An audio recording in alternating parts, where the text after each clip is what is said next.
I'm Adam. And I'm Pim. And this is Where There's a Williams, There's a Way. Hey Pim, do you like blues music? What is this blues music you keep talking about? Blues music is a genre that comes from the heart.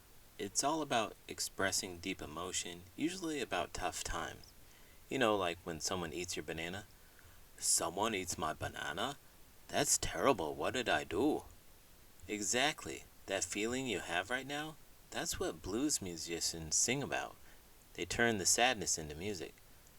So if someone eats my banana, I just try to sing about it? Oh, somebody ate my banana. Close enough, but the singing part should sound good, not like you're being attacked by a swarm of bees. Bees? I don't want bees in my blues. I already have enough problems with stolen bananas. Yeah, fair point. Blues music often has a guitar, harmonica, and a deep voice. It's like telling a sad story with a beat. So I need a guitar and a deep voice? Somebody stole my banana. Do do do do do do. You're getting there, but maybe we should work on your lyrics a bit. Try to be a bit more poetic. In today's book, Mrs. Hartwell's students worry that their teacher will miss them while they're gone for the summer. The class comes up with a way to make sure Mrs. Hartwell won't be too sad. But Mrs. Hartwell and the other teachers have some plans of their own. Let's get started.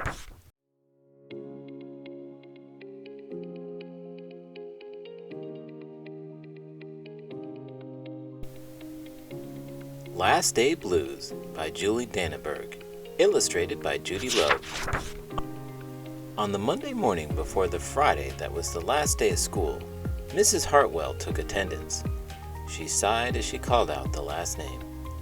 "I'm going to miss all of you," she said. The kids nodded in agreement. "I'm going to miss my friends," said Shannon. "I'm going to miss Daisy," said Dan. "I'm going to miss chocolate milk and pizza for lunch," said Joe. Everyone felt a little blue thinking about the last day of school, even Daisy. That afternoon during recess, the students talked as they hung out on the jungle gym. "Mrs. Hartwell said she's going to miss us," said Alexandra, swinging from the bar. "We should get a present to cheer her up," said Eddie, hanging upside down by his knees. "But what could they get her?" "I could give her the rest of my sandwich. It's my mom's bologna special," said Josh. "Or a coffee cup. Or a new pen, the kind with feathers and beads." The students thought and thought, but couldn't come up with one single idea that they all agreed on. "We'll think of something tomorrow," Eddie assured everyone as they lined up at the drinking fountain. On the Tuesday, before the Friday, that was the last day of school, Mrs. Hartwell read the final page of their last read-aloud book. "I'm going to miss circle time," said Mrs. Hartwell. "I'm going to miss science," said Emily. "I'm going to miss seeing Mrs. Hartwell wear her safety goggles during science," said Jack, giggling. And so before they got too sad, Mrs. Hartwell put on her safety goggles one last time, just for fun. "Hey Autumn, what kind of experiments do you do in your classroom? Anything involving bananas?" "Not quite. We usually do simpler experiments like making volcanoes with baking soda and vinegar." "Volcanoes? That sounds like a messy lunch. Do you ever make them explode with bananas?" "No, Pim, bananas don't usually explode. We use them more for healthy snacks. But the volcanoes can get pretty exciting." "Exciting, huh? Do you ever fling the vinegar?" "No. We try to keep things a bit more controlled in the classroom." "Oh, control, I see. Like when I fling bananas at my friends, but only on special occasions?" Kind of, but without the flinging. We do experiments to learn about things like gravity and electricity." "Electricity? Do you use it to make your hair stand up?" "Sometimes.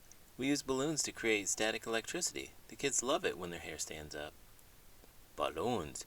Do you pop them and make a big noise?" "Only by accident. Usually we try to avoid too many surprises." "No surprises? But surprises are the best part. Especially when you find an extra banana under a rock." "True, surprises can be fun. Maybe I'll surprise the kids with a banana next science lesson. What do you think? Deal, as long as I get to eat the demonstration. We definitely need to cheer Mrs. Hartwell up, said Andy during recess as he jumped out of the swing. Any ideas about a present? Eddie asked. Nope, they all answered back. On the Wednesday, before the Friday that was the last day of school, Mrs. Hartwell brought in her super duper sugar cookies with extra frosting. I'm gonna miss snack time, but I can't wait for barbecues by the pool, said Jack. I'm going to miss recess, but I can't wait to play hide and seek outside after dinner, said Alexandra. I'll miss school, but I can't wait for summer vacation, said Josh. The class discussed their summer plans and drowned their last day blues with another round of milk and sugar cookies. I don't know whether to be happy or sad today, Andy said the minute they all arrived at the jungle gym. Mrs. Hartwell is sad, said Olivia. She probably doesn't want the year to end. While we're swimming, she'll be reading her old lesson plans, said Walker. And while we're playing, she'll be trying to remember the fun times we had this year, said Dan. And that's when an idea zip-zapped and zinged through Eddie's brain. I know exactly what will cheer her up, Eddie said, jumping down from the jungle gym. The class agreed it was perfect. On the Thursday, before the Friday that was the last day of school, Eddie raised his hand right after Mrs. Hartwell started language arts. We need some privacy, please, he said. And so Mrs. Hartwell took down bulletin boards with her back to the class. She never even peeked. Well, only once. Hey Pim, guess what? It's the last day of school. Last day? No more tiny little humans? That's right, no more grading papers or cleaning up glitter glue until September. I get glitter glue everywhere. Hard to get out of my fur. I can imagine. Any big plans for the summer? Climb trees, eat bugs, play with friends. You? I'm planning to sleep in, read some books, maybe take a vacation. A vacation where? I'm thinking about going to the mountains. Lots of trees. Trees? Swing from trees? You swing? I'm not quite as good at it as you are. I mostly hike. Hike? Walk? Oh, that's no fun. Swinging is way better. I'll keep that in mind. Maybe I'll try swinging a little. Good idea. And no more tiny humans for you. Just for a while, but I'll miss them. I won't. They're too noisy. Yeah, they can be. But they're fun, too. Like monkeys. Noisy but fun. Exactly, Pim. Exactly. On the morning of the Friday that was the last day of school, the students dashed into the classroom. They snapped open the shades for the very last time. They did their chores for the very last time. They fed Daisy for the very last time. And as soon as the bell rang, they couldn't wait for Mrs. Hartwell to see her present for the very first time.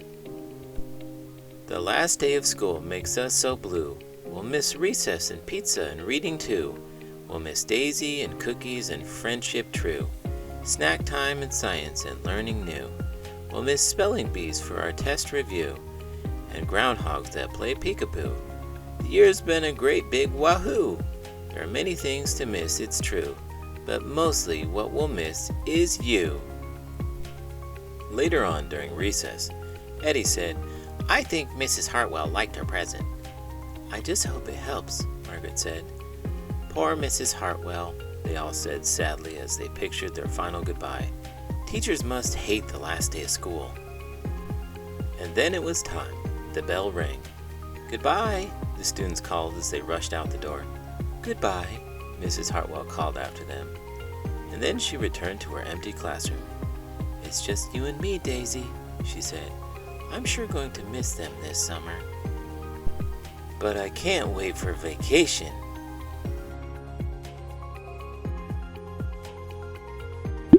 I've got this amazing idea. What's that, Pim? Let's go on vacation together. Vacation? Well, that sounds fantastic. Where do you want to go? How about the jungle? It's pretty wild out there. The jungle might be a bit too adventurous for me. How about the beach instead? The beach? But what about all the sand? It gets everywhere. True, but think about the waves, the sun, the relaxation. All right, but only if I get to bring my inflatable palm tree. Deal, but no more monkeying around with it, okay?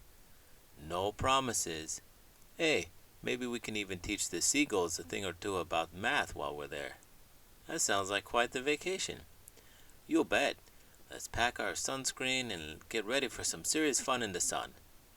And if you thought this video was fun, please give it a thumbs up and subscribe to the channel. I'm Adam. And I'm Pim. And this is Where There's a Williams, There's a Way. Did you know? In the Netherlands, most children start primary school the day after their 4th birthday, regardless of when that is in the year. However, by law, children are not required to start school until they turn 5.